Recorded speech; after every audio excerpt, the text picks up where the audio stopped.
It's hard to find a trusted jeweler and a watchmaker to work on your watches, but luckily my friend Omar from Timeless Sneakers and Watches referred me to Steve from TQ Jewelers. Now if you're in Southern California, you're in luck. They're located in Rancho, Cucamonga, and they've been in business since 1992, not to mention that's a family owned and operated business. Steve is actually a certified GIA jeweler and works with all kinds of watches from Seikos to Rolexes and everything in between. He's actually serviced 3 of my watches and I have some more lined up for him, so I personally do recommend them. I'm very happy with his workmanship, his rates, and overall customer service. I'll leave his information in the description so you can go show him some love.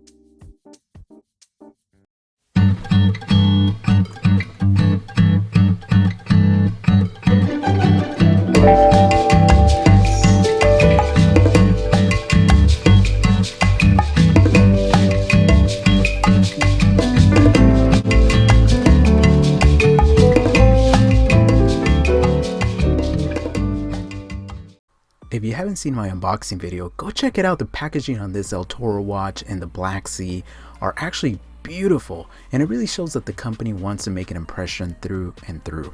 Look, I'm not into skeletonized watches at all, but when the company reached out to me and they said, "Hey Miguel, go through the catalog and pick any watch you want for review," I said, "Alright, let me check it out." So this one, for some reason, jumped out at me.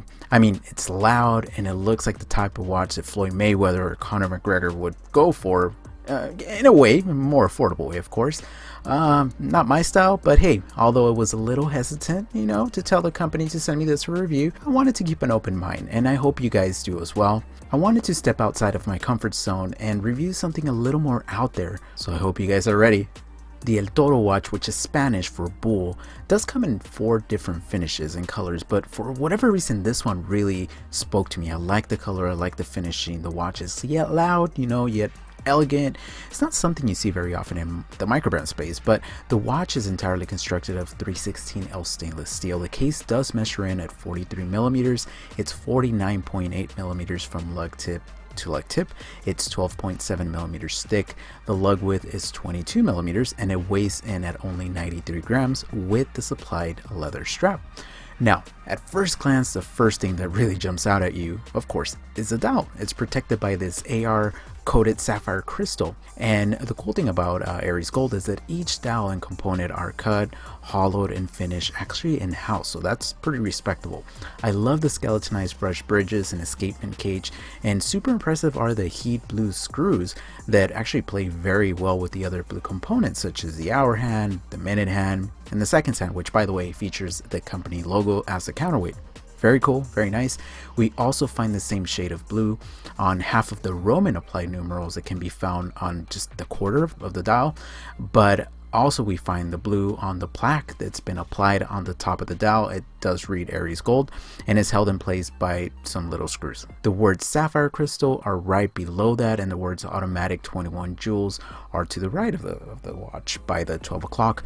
And around the dial we do find a minute track that has Arabic numerals printed at the 5-minute intervals. Now the shapes inside the dial are very hard to explain, so I'll let you admire this for a second.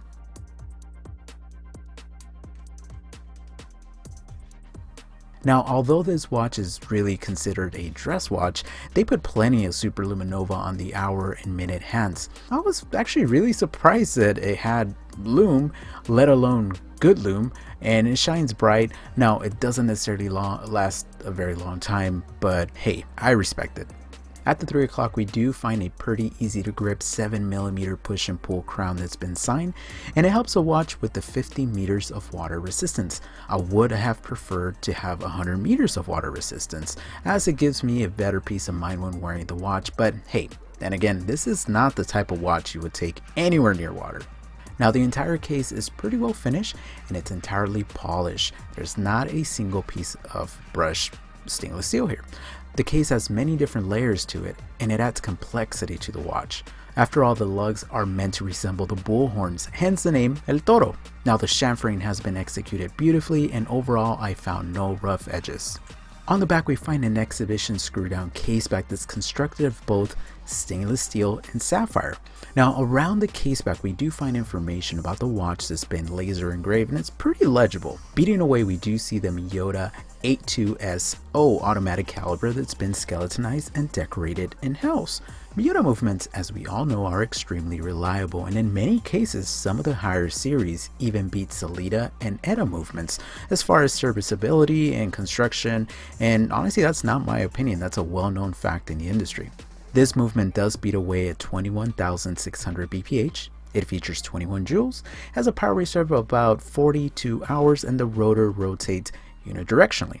The movement hasn't been highly decorated, but in my opinion just the stock Miyota movement actually looks a lot nicer than the NH movements. This watch comes with a really nice leather strap that's been embossed with a crocodile pattern. So far I've been really impressed with the Aries gold leather straps. They seem super supple and well constructed. I also love that it has a quick release system. As we all know, the quick release system allows you to change straps on the fly. Not that you're going to be changing straps on this guy very often, but you did see it in my video pair with an Artham strap, and I think it definitely looks a lot more sporty. The strap does feature a solid stainless steel buckle that's been signed, and overall it's actually really nice. Just like the Black Sea watch, this was given to me and I don't have to give it back, so I appreciate that. But I do have some reservations about the watch. However, these are just my opinions, and again, this may not be the watch for my type of demographic. For starters, the watch is a little big in my opinion. For being a dress watch, they should have made it a little bit smaller. So in my opinion, maybe a 38mm watch would have hit the nail right on the head. Furthermore, the strap size of 22mm, way too big. Maybe bring it down to 20mm and have the strap tapered down to 18mm, and you would have a winner in your hands. Again, that's just my opinion. Aside from that though, I really don't have any opinions about the watch. However, I do have some advice for anyone looking to purchase this watch. If you're the type of person that's more used to wearing a low-key watch, this watch is definitely going to get you a lot of attention. Now, that could be a good thing. By looking at the mechanics of this watch, I can definitely see how this can be a conversational starter, and perhaps the type of timepiece that may get somebody into watch collecting. Look, this watch may not be for you, but we cannot dismiss the beauty and the craftsmanship that they put into this, especially for a sub $500 watch. I really enjoyed the watch more than I thought I would, and my advice for anybody out there is try something different. You never know what you're gonna like until you actually try it in the metal.